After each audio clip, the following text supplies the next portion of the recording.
It's April 1996, and it's time for lunch.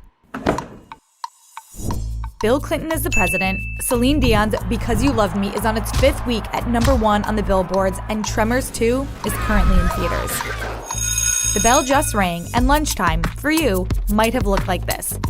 And if not for you, then for that other kid who always got the good lunches.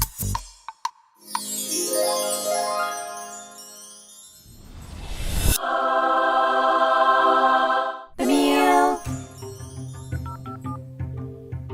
Bob, can you hear me? I can. Bob Drain was a lead on the team that developed Lunchables. It was a real blast from beginning to end.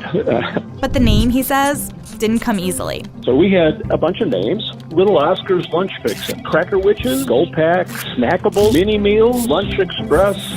Until they landed on a name that truly defined a generation. We ended up with Lunchables. The drink.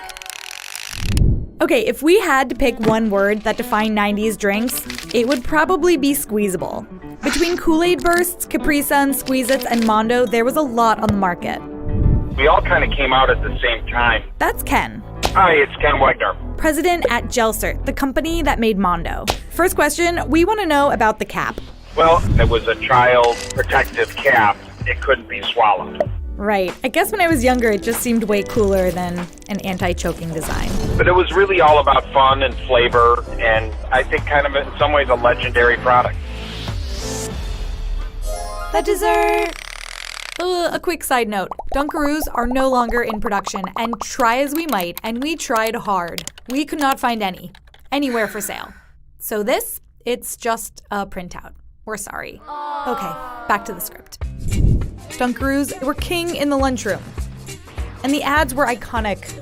I paid my bills in the mid-'90s with voiceovers. That's John Cameron Mitchell, writer of Hedwig and the Angry Inch, and you might recognize him from Girls, Shrill, or Mozart in the Jungle. He was the kangaroo in the Dunkaroos commercial. I basically kind of imitated Robin Leach, lifestyles of the rich and famous. So I did a very bad Australian accent when I said, "How do you do your Dunkaroos?" I later worked with Nicole Kidman and did it for her, and she's like, not very good. And there it is, your lunch and some of the people behind it in 1996.